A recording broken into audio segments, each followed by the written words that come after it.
So I'd like to begin by thanking Ed and Roger for that glowing introduction, which just goes to show, despite the conversation after David Vernon's presentation, the promise of money can lead to a positive outcome. Nice introduction there. In reviewing other presidential addresses, I found that they tended to come in two flavours. Either they were fairly light biographical pieces with lots of pictures and anecdotes, or they were somewhat more serious pieces with many fewer pictures and anecdotes that were intended to have some message for the state of parapsychology and the direction we should be travelling in. Well, I'm sorry to have to tell you that the light biographical address was last year, so you get the other one tonight. So here we go. Charles Chuck Honorton died on November 4th, 1992, when aged only 46, as a consequence of the congenital disease osteogenesis imperfecta. Despite his premature demise, Chuck was arguably the most influential parapsychologist of the second half of the 20th century. He was a major contributor to two of the most fruitful lines of research in ESP, involving ganzfeld and dream ESP, and was a great driver of methodological innovation, refinement and automation, particularly as a means of improving research quality. But perhaps his main contribution has been in setting a standard for how we engage with skeptics.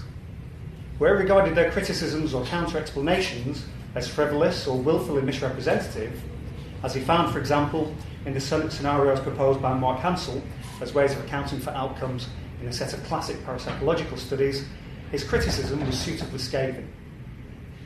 But where he felt that such interactions could be constructive, such as in his initial debate with Ray Hyman concerning ganzfeld work, he was a willing and respectful adversary. Perhaps the most notable consequence of the latter was the joint communiqué that he co-wrote with Hyman, in which they agreed, and I quote, "There is an overall significant effect in this database that cannot be reasonably explained by selective reporting or multiple analysis.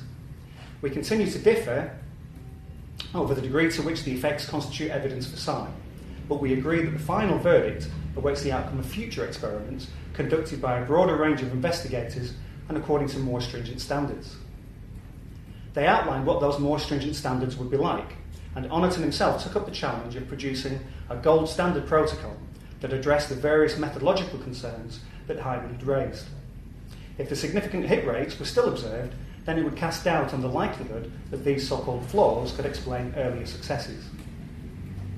Shortly before he died, Chuck was invited by the Italian Skeptics Society, SciCap, to contribute to a special issue of their journal, Scienza Paranormale, apologies for the accent, that would be devoted to parapsychology. They had 3 position papers for parapsychologists, Richard Broughton, Bob Morris and John Palmer, for which Susan Blackmore would provide a response, and 3 critiques of parapsychology from James Alcock, Ray Hyman and James Randi, which Chuck would provide a commentary on. In his contribution that he entitled Rhetoric over Substance, the Impoverished State of Skepticism, Chuck provided an astute and damning rejoinder to the criticisms offered by the principal counter-advocates of the day. But rather than take issue with particular points these commentators had made, he took a more holistic perspective that focused on the rhetorical strategies they'd adopted, comparing them with previous objections to parapsychology so as to see how, or indeed if, those arguments had moved on to keep pace with developments in empirical work. This usefully allowed him to identify ways in which the sceptical position had shifted and drew attention to what they no longer said. So, for example, the SciCap papers did not claim that the results of the major lines of experimental psi research could be explained in terms of the null hypothesis. This concession is important, he noted, because it shifts the focus of the debate from the existence of effects to their interpretation. And similarly, quote, "They no longer claim to have demonstrated a relationship between methodological flaws and study outcomes, so restricting the range of legitimate counter-explanations." Chuck also reflected on the exceptional situation in parapsychology, in which most counter-advocates were not empirical researchers engaged in psi research, so that their counter-explanations tended to be evaluated on the basis of plausibility rather than on the basis of evidence derived from their own empirical tests. He said, and a longer quote here, "There is one important difference between the psi controversy and more conventional scientific disputes. Controversies in science normally occur between groups of researchers who formulate hypotheses, develop research methods, and collect empirical data to test their hypotheses. When disputes arise over the interpretation of experimental findings, or when critics suspect the findings were caused by artifacts, then they design new experiments to test alternative explanations or the impact of suspected artifacts. And it's through this process that scientific controversies are resolved. In contrast, the psi controversy is largely characterised by disputes between one group of researchers, the parapsychologists, and a group of critics who do not do experimental research to test psi claims or their viability. Psi critics argue the plausibility of various alternative hypotheses or the implausibility of the psi hypothesis, but they rarely feel obliged to test them. According to Honorton, this lack of empirical engagement has produced a cycle of criticism in response to new claims that begins with statistical criticisms, intended to demonstrate that the claimed effects are not really significant, and then methodological criticisms that are intended to account for the observed effects in terms of procedural flaws, and you can see we're conceding ground with each of these criticisms.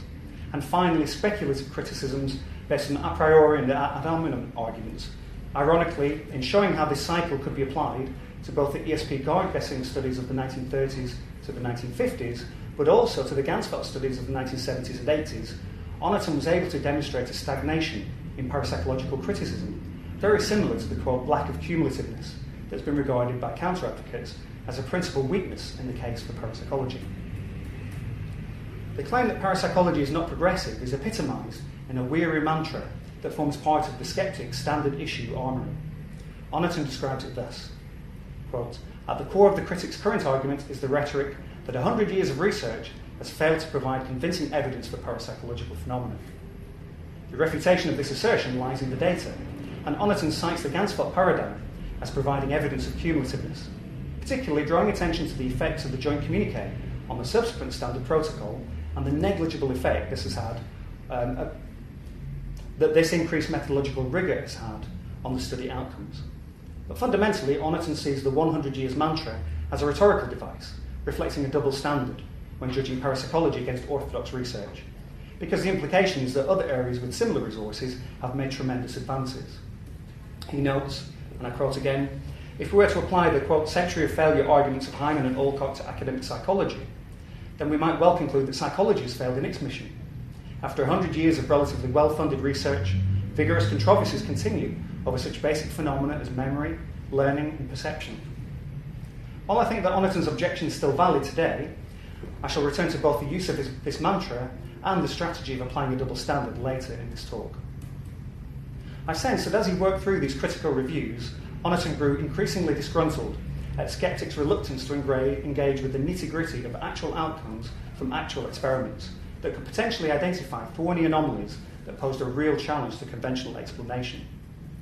Instead, Honorton found that they preferred, quote, "to offer a caricature of the history of parapsychology and present polemical arguments designed to convince us that there's really nothing in parapsychology that warrants scientific interest." Okay. It's now 25 years since Charles Honorton's untimely death, and in marking that anniversary, it seems appropriate to review modern criticism of parapsychology to see to what extent his characterisation of skepticism that appeared in Rhetoric over Substance still holds true. During this period, parapsychology has witnessed quite a dramatic transformation in its preferred methodologies and the particular expressions of psi that they elicit. And it's benefited from the availability of more standardised approaches to making sense of accumulated evidence, such that one might expect to see similar advances in the nature and focus of skepticism. In the remainder of my time, I should like to test this expectation by looking at the contributions to Krippner and Friedman's book, Debating Psychic Experience. Here's my prop for the day. So, our 2010 publication. This well-regarded collection of essays and rejoinders represents a coming together of the advocate and counter-advocate communities, and so has much in common with the earlier PsyCap volume. It includes critical appraisals of the state of parapsychology from James Alcock, Ray Hyman, Chris French, Michael Shermer, and Richard Wiseman, so I think is a fair representation of the sceptical position in the 21st century. The advocate position is represented by Dean Radin, Chris Carter, and Stephen Schwartz, who, although fewer in number, are very capable of giving an informed response to the criticisms raised.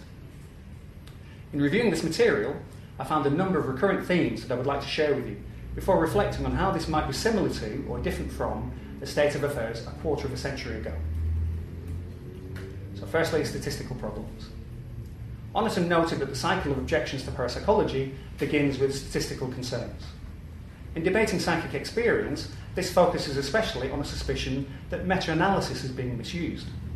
Hyman argues, quote, that a meta-analysis is basically an exploratory rather than a confirmatory procedure, such that parapsychologists who try to justify the replicability of psi phenomena with meta-analysis are using a retrospective notion. But this seems unnecessarily restrictive. For example, it seems clear that some of the variables incorporated into the design of the PRL Ganzfeld trials, most notably the effects on performance of using dynamic versus static targets, and sender-receiver pairs who were either were or were not emotionally close, that these were derived from that earlier Ganzfeld debate and joint communique. And so, justifiably, any analysis of those variables in the Berman-Honorton meta-analysis could be classed as prospective rather than retrospective. But as in previous publications, rather than debate the interpretation of meta-analytic reviews that follow the joint communique, Hyman prefers to focus on a single prospective study. He invariably chooses Broughton and Alexander's Ganzfeld series as his case in point. This study failed to replicate the Ganzfeld outcomes with an overall hit rate of 25.8%, where we'd expect 25% just by chance, albeit with an emotionally close series within that gave a significant hit rate of 37.3%. There's a long story as well about that particular study that I don't have time to go into. And he interprets this failure as compelling evidence that psi effects cannot be replicated. But, as I pointed out to Hyman in an exchange published in the UK Skeptic magazine in 2009, so that is over a year prior to the publication of Debating Psychic Experience, one could just as easily have chosen as one's prospective study Adrian Parker's automated Ganzfeld database that consists of 150 trials and gave a significant hit rate of 36%, or Kathy Dalton's series of 128 trials with creative subjects that gave an even more impressive hit rate of 47%. Well, which of these should we prefer as our definitive test? Of course, the answer is none. While it's tempting to focus on the outcomes of individual studies, particularly when so few people are professionally engaged in parapsychological research, and it takes so long to build up anything like a reliable database, we must accept that individual studies are susceptible to giving outcomes that reflect sampling error or are affected by idiosyncratic features of the experimental environment. Not obscure or mystical features, but ordinary factors, such as experimenter-participant rapport or differences in recruitment strategy. For this reason, I believe we must prefer summary reviews when making judgments about the robustness of effects, whatever the shortcomings of that particular approach. Incidentally, with respect to sampling error, Chris Carter, in his essay in Debating Psychic Experience, offers a secondary analysis of Broughton and Alexander's failed replication. He states, if the true hit rate, and these are based on the Berman-Honorton, if the true hit rate were 33%, with a 25% expected chance rate, then the probability that a sample size of 151 would fail to yield significant results at the 5% level is 28%. So that bit's complicated. In other words, this is the punchline. In other words, Broughton's failure to replicate with a sample that small is even less remarkable than flipping a coin twice and getting heads both times. They still seem to undermine Hyman's argument for making definitive statements based on the outcome of single studies. But that brings us on to replication problems generally. The value that Hyman places on prospective studies clearly derives from expectations he has concerning independent replication. On the first page of his review, he asserts, science can only deal with data and evidence that are objective, lawful, and independently replicable. And he evaluates the claims of parapsychology in relation to whether it meets these criteria. One does not need to be a psychic to predict that he concludes in the negative. In his judgment, quote, parapsychological claims depend upon evidence that is inconsistent and apparently non-replicable. And later he complains, somehow parapsychology has managed to continue to pursue its claims even after a long history of inconsistent and non-replicable evidence. Now, he is characteristically vague when it comes to which lines of research he has in mind when making claims for inconsistency, perhaps because it's difficult to identify specific examples. Recent mathematical reviews of research on dream ESP, the ganzfeld, predictive physiological anticipation, direct intentionality in the feeling of being stared at, and feeling the future via implicit precognition studies all suggest effects can be much more robust and consistent than is portrayed here, giving cumulative outcomes that differ from chance expectation to a highly significant degree. It seems clear to me that the onus is on counter-advocates to demonstrate that their concerns apply, that they apply to particular data sets, and where they fail to do so, then the criticism should be regarded as a rather hollow rhetorical device. Interestingly, in his contribution to this volume, Richard Wiseman does cite a specific example, noting that, quote, replicating Ryan's work proved highly problematic, with researchers struggling to find individuals who could reliably produce above-chance scoring. And this gives us something that we can empirically test, or verify even. Except, his description is at odds with Honorton's own summary of the same material, where he shows that of 27 of 33 experiments were independently significant, when perhaps 2 of those might be expected just by chance alone. More of these studies came from outside Ryan's laboratory than from within it, contrary to popular perception, and implying independent replication. It seems then that where the claims are specific enough to be tested, they turn out to be untrue. Another way in which this criticism often remains vague is in failing to prescribe the level of replication that would be regarded as acceptable. Hyman sidesteps this issue by referring to phenomena from psychology that he believes are essentially repeatable on demand. He notes, and I quote, this is quite a long quote again, in psychology, and I'm expecting titters from my psychology colleagues at this bit, in psychology, introductory students can be assigned hundreds of paradigm experiments in perception, memory, learning, decision-making, and the like, with full confidence that the students will obtain the expected outcome. Parapsychology stands alone, he says, as the only discipline claiming to be a science that has not one such experiment. Notwithstanding that Hyman is very selective in the areas of psychology from which he draws these paradigmatic experiments, it would have been harder, for example, to identify cases from social psychology, health psychology, and personality psychology, let alone clinical or depth psychology. But even within his restricted range, his claim is simply wishful thinking.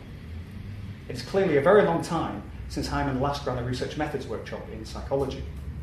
Those workshops do cherry-pick some of the most robust effects, so as to be able to focus on learning about the methods of data collection and of analysis. Nevertheless, in my 25 years of teaching research methods, almost every workshop group includes maverick outcomes, and these are never treated as suggesting that the effects are delicate, or capricious, or suspect. In his contribution to debating psychic experience, Chris French acknowledges that, quote, direct replications are quite rare in all areas of science, including psychology. Furthermore, many psychological effects reported in the literature have turned out to be difficult, sometimes impossible to replicate. This often comes as a complete revelation to new postgraduate students who are shocked to discover that often they cannot even replicate the basic effects that they intended to investigate in their own research. And this has been my experience. I had one colleague whose cognitive psychology PhD consisted of a suite of 10 experiments, in which only 2 gave data that were consistent with the prevailing theory within which she was working. There are no prizes for guessing which of these experiments have been published and which languish in a rarely consulted PhD thesis. Another PhD candidate at my university withdrew from his studies, also in cognitive psychology, because he was unable to reproduce the basic effect that he needed in order to demonstrate before he could go on to look at the effects of varying conditions. James Alcock similarly portrays psi effects as susceptible to decline effects and other inconsistencies that suggest psi is inherently capricious, and he cites parapsychologists such as Jim Kennedy and Dick Bierman. However, when I reviewed data on replication for a recent issue of Minefield, particularly using analyses by Baptista, Derek-Charney and Trusoldi that were reported in the Handbook of Parapsychology, I actually found the replication rates in parapsychology, at least for the ganzfeld, closely matched what we should expect given the effect sizes reported and the study power we typically work with. I'm not persuaded then that parapsychological phenomena are so inconsistent or unlawful as to require some special property to explain them. Indeed, replication rates seem to be at least comparable to many of those found in more mainstream areas of psychology. The Open Science Collaboration, a coalition of 270 research psychologists, was designed to address the dearth of exact replications published in psychology journals. They agreed to conduct exact replications of published studies to see what proportion of those findings could be confirmed independently. To avoid selection bias, they chose as their sampling frame articles published in 2008 in 3 journals that represented premier outlets for psychological research. And these were Psychological Science, the Journal of Personality and Social Psychology, and the Journal of Experimental Psychology, Learning, Memory and Cognition. Their initial assessment of whether studies had successfully replicated used a simple statistical test, in which outcomes are deemed significant if the probability of the observed result is less than or equal to 5%, given the null hypothesis. Unsurprisingly, given publication bias towards positive outcomes, 97 of the 100 original studies were significant, with other results falling in the suggestive range, with p-values between 0.05 and 0.06. And given the statistical power of their replication attempts, they predicted that 89 of those studies would be significant. But in fact, only 35 met this threshold, causing a bit of a stir in the psychological community. Most of the replications, 83% of them, produced a smaller effect size than did the original. And this mini decline effect could reflect regression to the mean or capitalisation upon chance variation in outcomes due to sampling error exacerbated by a pronounced publication bias towards significant results. And of course, there's no publication bias in the replication studies because all the results are reported, whatever the outcome. Baptista and Derek-Charney in another publication make a persuasive argument that the replication rate found in the open science collaboration is what one would expect for a database that consists of studies with an average study power of 35%, so that only 35% of the original studies represent true effects, and these have been replicated with high fidelity. Ominously, of course, this would imply that 65% of the reported successful outcomes actually reflect type 1 errors, and this interpretation has been typical of more mainstream coverage of the issue. So in terms of how to judge replication levels, I think this stochastic approach provides a more realistic context within which to assess parapsychological outcomes rather than the paradigmatic one suggested by Hyman, where if an effect is real, then everybody should be able to capture it in any study. Nevertheless, in attempting to account for this supposed inconsistency in outcome, skeptics still allude to methodological weaknesses. Sometimes this is expressed quite subtly. So French finds that, quote, the best research in parapsychology appears to be at least as scientific as that in other areas of social science, including psychology. Of course, an emphasis here, there are many examples of shoddy research in all disciplines, but it's only fair to judge a discipline on the basis of its highest quality outputs. But others in this collection speak more boldly. Hyman still refers to the original ganzfeld database as, quote, riddled with flaws, and, quote, as a result of the debate between Honorton and me, the quality of ganzfeld psi experiments has improved greatly. But along with this improved quality, the average effect sizes have also declined. It is indeed true, according to Storm, Trasoldi and Derisio, that there is a significant negative correlation between year of study and effect size for free response studies, though they claim the data are better accounted for by a quadratic model that reflects a kind of rebound effect. That is, most recent studies are showing a larger effect size, presumably despite them continuing to show improvements in study quality. In discussing his original coding of ganzfeld studies and subsequent debate with Chuck Honorton, Hyman offers us a rare insight into the purpose of flaw analysis for him. He admits, quote, by devoting my effort and time towards defending my assignment of flaws and showing how they could have accounted for the effects, I allowed the parapsychologists to switch the burden of proof from their side to my side. It was now up to me to prove that the flaws made a difference. And the emphasis here, but this is impossible to do on the basis of a single database. I find this a puzzling comment. It's unclear to me what the point would be of identifying some design feature as a flaw if it's not possible to demonstrate that this may at least partly be responsible for any supposedly spurious effect. Otherwise, in what way is it a flaw that has any consequences? Identifying a flaw as a flaw in some abstract, inconsequential sense would relegate Hyman's diligent efforts to the category of Mark Hansel's fantastical suppositions rather than offering a cogent alternative explanation for actual outcomes. So we move on to experimental effects. Wrapped up in this issue of replication difficulties and methodological artifacts is a concern about experimental effects. In summarising his contribution, French asks for a reliable demonstration of psi with a medium to large effect size that, quote, can operate in the presence of skeptics. While of course this request seems eminently reasonable, it simultaneously subtly perpetuates the myth that psi phenomena are coy in the presence of disbelievers, at best suggesting a whimsical or capricious character that sets them apart from other phenomena of the natural world, or at worst, suggesting the effects arise from methodological errors that are not repeated by more sophisticated skeptical researchers. Alcock claims, there have been a number of scientists over the years who've taken an interest in parapsychological matters to the extent that they've conducted their own research, but then later abandoned it when their data showed no evidence of paranormality. As a case in point, Alcock refers to two studies by Stanley Jeffers that failed to find evidence of PK. But embarrassingly, Carter is able to point out in his contribution that rather than abandoning psi as a lost cause, Jeffers went on to publish a significant PK effect in his very next study. Conspicuous by their absence from this list of neutral scientists are figures such as Robert John and Darrell Bem, who were initially very sceptical of the psi hypothesis, but were persuaded to conduct their own research into psi after being impressed by the results of others, and then finding they could reproduce their own effects. I suspect that these individuals would be dismissed as parapsychologists rather than initially as neutral scientists, but of course that kind of defence would reduce this claim to a tautology. It's somewhat surprising that commentators are suspicious of experimental effects. I discussed this at some length in a recent Mindfield article, a different one from the other one, and found that such effects should be expected given the social dynamic interaction between experimenter and participant, which affords an opportunity for all sorts of implicit information to be communicated.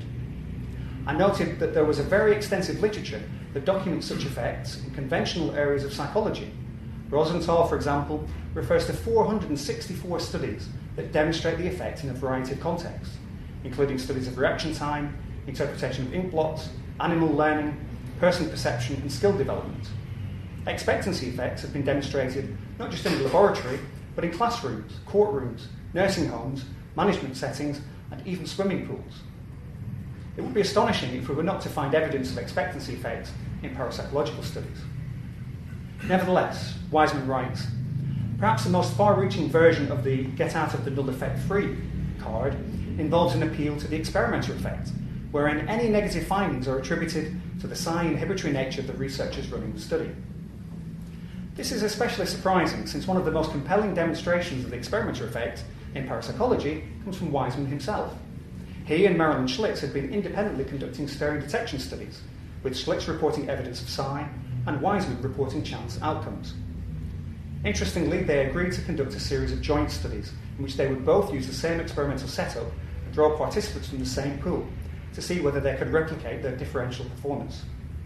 The first experiment was conducted at Wiseman's Hertfordshire laboratory and involved 16 participants each. Conditions were identical for the two groups, except for the identity of the experimenter, who also served as the stirrer. The electrodermal activity of Schlitz's participants was significantly higher in stir rather than no stir trials, as predicted, whereas the EDA of Wiseman's participants showed no effect, thus confirming their earlier separate findings. A second experiment took place at Schlitz's laboratory at IONS, with both experimenters again employing the same procedures, equipment, and participant pool. Schlitz's participants again showed a statistically significant effect, whereas Wiseman's did not, although in this case, Schlitz's participants were significantly less activated during the stir than the non-stir period, contrary to study 1. In a third study, the design was more complicated, so as to tease out the roles of experimenter and stirrer. The study was again run at IONS, and the 100 participants were staff members and local volunteers. The mean effect was somewhat larger when Schlitz was greeter rather than Wiseman, and larger when Wiseman was stirrer rather than Schlitz, but none of the effects deviated meaningfully from chance. This is a shame given that the study promised to tease apart two important roles, but with no evidence of psi, there was no possibility to explore experimental effects. In my Mindfield article, I reflect on the interpersonal and procedural differences between Wiseman and Schlitz's approaches when interacting with participants. There's an excellent interview that was conducted by Caroline Watt that was in the Paranormal Review, where they talked about how they interacted with people. And based on Rosenthal's findings, it seems very clear to me that Schlitz would give rise to positive results and Wiseman to negative ones. Lack of interest in normal explanations. Alcock complains there is an obvious lack of interest within parapsychology to explore non-paranormal explanations. This is regrettable, for it adds weight to my contention that parapsychology represents beliefs in search of data, rather than data in search of explanation. This seems an odd claim to make when so many parapsychologists have contributed to the paranormal belief literature, like Harvey Irwin, Michael Falborn, Rens Lange, to name a few, and to the literature on altered states of consciousness that have parallels with paranormal experiences. There have been important contributions from Edsel Cardenia, Michael Persinger, Carlos Alvarado. So again, in that sense, it seems to be a false claim. But in contrast, there is a surprising dearth of empirical testing of normal explanations by counter-advocates. Honorton's early characterization of the skeptic as an armchair theorist rather than empiricist comes to mind. Let us take, for example, cold reading as an explanation for impressive communications from psychics and mediums. The cold reading model describes how a number of techniques can be used either to persuade people that generally true information will say something especially or even uniquely true about them, or that we can glean information from people non-verbally and verbally that can be fed back to them later as if it came from a paranormal source.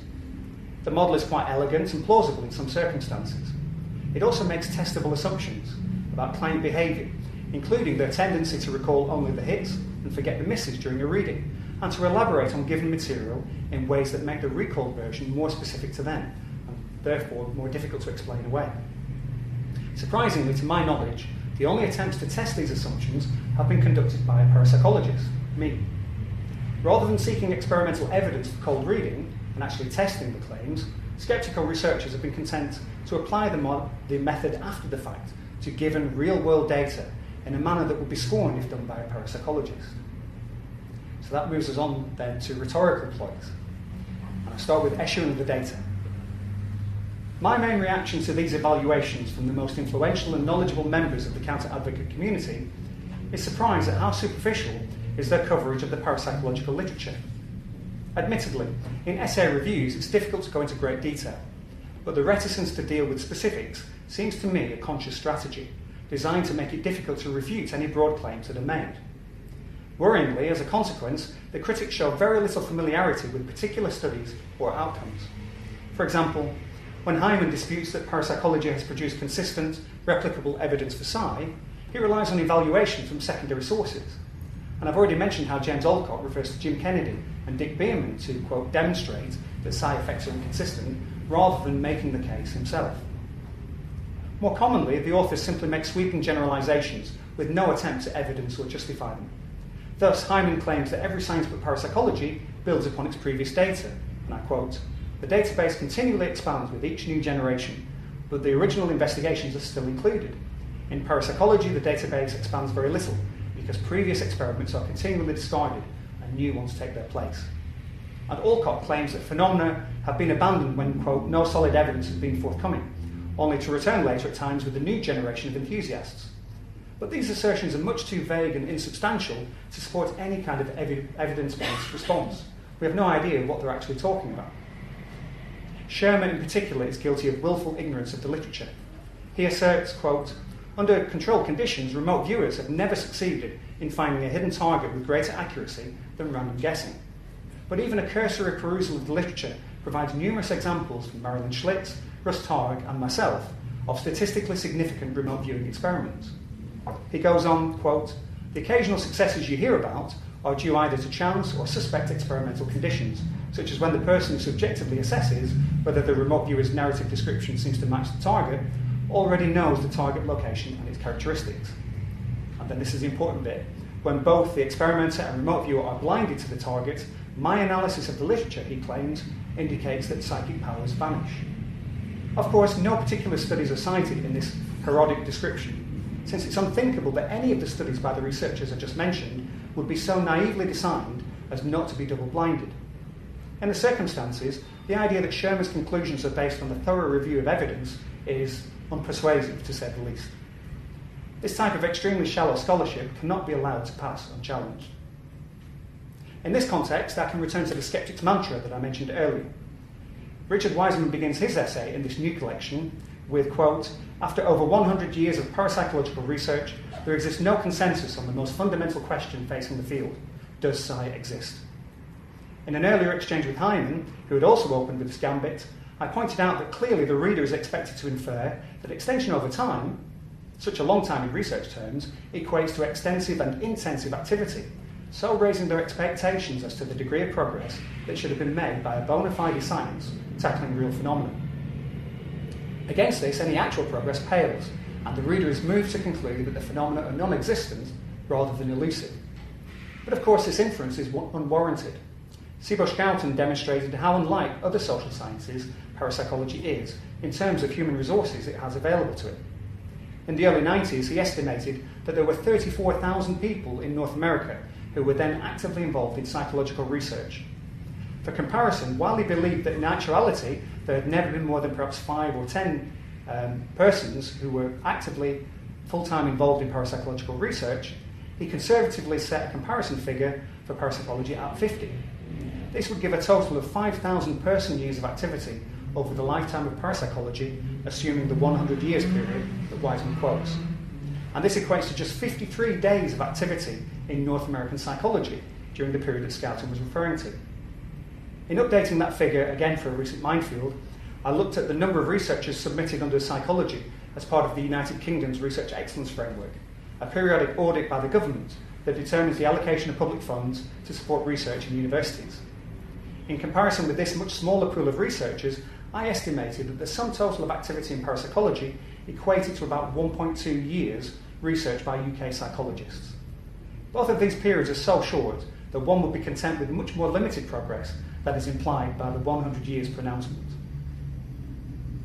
One issue raised by Wiseman's concern over a lack of consensus is the ambivalence of the parapsychological community with respect to the quality or calibre of evidence, and I think Ed will agree with this bit, or calibre of evidence for various anomalies collected under the label Psi. So it makes us an easy target when we can't agree amongst ourselves. It's a straightforward matter to distinguish between any effect and its interpretation, so we need not be mired in ontological debates.